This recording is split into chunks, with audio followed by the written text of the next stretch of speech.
성도 여러분 안녕하세요. 말씀 묵상 리바이블입니다. 하나님의 말씀을 붙들며 오늘 하루도 승리하시는 성도님들 되시기를 주님의 이름으로 축복합니다. 오늘 하나님께서 우리에게 주시는 말씀은 시편 9편 9절에서 12절까지의 말씀입니다. 우리 함께 읽겠습니다. 여호와는 압제를 당하는 자의 요새이시요 환난 때의 요새이시로다. 여호와여 주의 이름을 아는 자는 주를 의지하오리니 이는 주를 찾는 자들을 버리지 아니하심이니이다. 너희는 시온에 계신 여호와를 찬송하며 그의 행사를 백성 중에 선포할지어다. 피 흘림을 신문하시는 이가 그들을 기억하시며 가난한 자의 부르짖음을 잊지 아니하시도다. 아멘. 혹시 살아가면서 이런 생각을 해보신 적이 있으신가요? 열심히 살아도 아무도 알아주지 않는 것 같다. 기도를 해도 하나님께서 내 기도를 잊으신 것 같다. 시간은 흘러가는데 내 삶은 그대로인 것 같다. 우리는 살아가면서 누군가에게 잊혀졌다는 느낌을 받을 때가 간혹 있습니다. 가족에게, 사람들에게, 심지어는 하나님께도 잊혀진 것 같다는 생각이 들 때가 있죠. 그런데 오늘 시편을 기록한 다윗도 비슷한 현실을 살아가고 있었습니다. 악인들은 여전히 잘 되는 것처럼 보였고 의로운 사람들은 억울한 일을 당하고 있었습니다. 현실만 바라본다면 하나님께서 정말 자기 백성을 기억하고 계시는가 하는 의문이 들 수도 있는 상황이었던 거죠. 그런데 놀랍게도 다윗은 이 상황 가운데서 하나님을 찬양하기 시작합니다. 왜 그랬을까요? 하나님께서 자기 삶에 아무런 문제도 없게 하셨기 때문이 아닙니다. 모든 어려움이 끝났기 때문도 아니었습니다. 다윗이 하나님을 찬양했던 이유는 딱 한 가지였는데요. 하나님께서 자기 백성을 잊지 않으시는 분이라는 사실을 믿었기 때문인 것입니다. 그래서 다윗은 하나님께서 억눌린 자의 요새가 되어주신다고 말하고 하나님을 찾는 자를 버리지 않으신다고 고백하며 마지막에는 궁핍한 자가 항상 잊어버림을 당하지 아니하며 라고 선포합니다. 여러분, 이 말은 단순히 하나님께서 우리의 이름을 기억하고 계신다는 뜻이 아닙니다.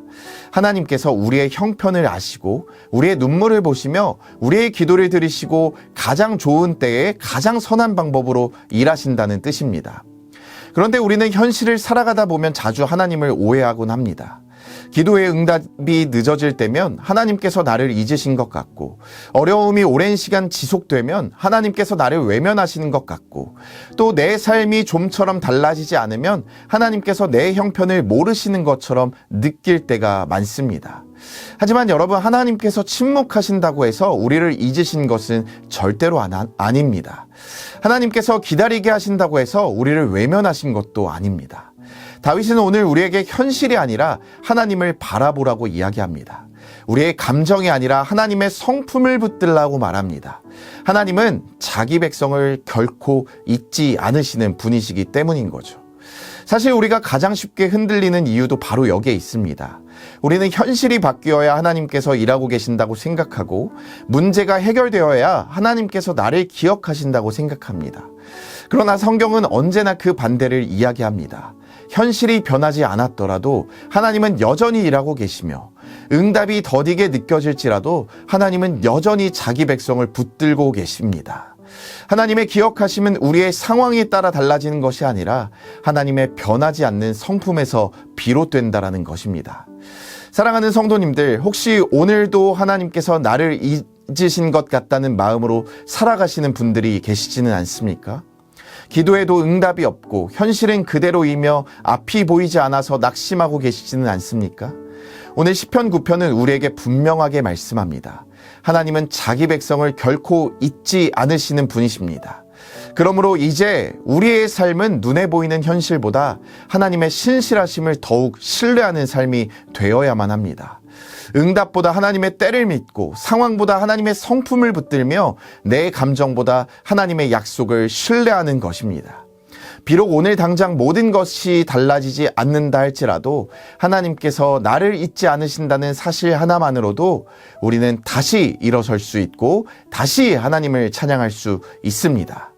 그러므로 눈에 보이는 현실보다 결코 자기 백성을 잊지 않으시는 하나님의 신실하심을 더욱 신뢰하며 어떤 상황 속에서도 낙심하기보다 끝까지 하나님을 찬양하고 소망 가운데 살아가시는 우리 엘사랑교회 성도님들 다 되시기를 주님의 이름으로 축복합니다. 기도하겠습니다. 사랑하는 주님, 오늘 말씀을 통해 하나님께서 자기 백성을 결코 잊지 않으시는 분이심을 다시 한번 깨닫게 하시니 감사합니다. 때로는 기도의 응답이 더디게 느껴지고 현실이 변하지 않아 하나님께서 우리를 잊으신 것처럼 생각했던 우리의 연약함을 용서하여 주시옵소서. 어떤 상황 속에서도 눈에 보이는 현실보다 하나님의 신실하심을 더욱 신뢰하게 하시고 우리의 형편을 하시고 가장 선한 때에 가장 선한 방법으로 일하시는 하나님을 끝까지 찬양하며 소망 가운데 살아가게 인도하여 주시옵소서. 예수님의 이름으로 간절히 기도합니다. 아멘. 오늘도 우리 두 가지의 기도 제목을 주님 앞에 올려드리시면서 함께 기도하며 나아가기를 소망합니다. 먼저는 눈에 보이는 현실보다 결코 우리를 잊지 않으시는 하나님의 신실하심을 더욱 신뢰할 수 있는 우리가 될 수 있도록 인도하여 주시옵소서 라고 기도할 수 있기를 바라고요. 두 번째로는 어떤 상황 속에서도 낙심하지 않고 끝까지 하나님을 찬양하며 소망 가운데 살아가는 믿음을 우리에게 허락하여 주시옵소서 라는 기도 제목을 주님 앞에 올려드리시면서 우리 이 시간 함께 마음을 모아 기도하도록 하겠습니다. 기도하겠습니다.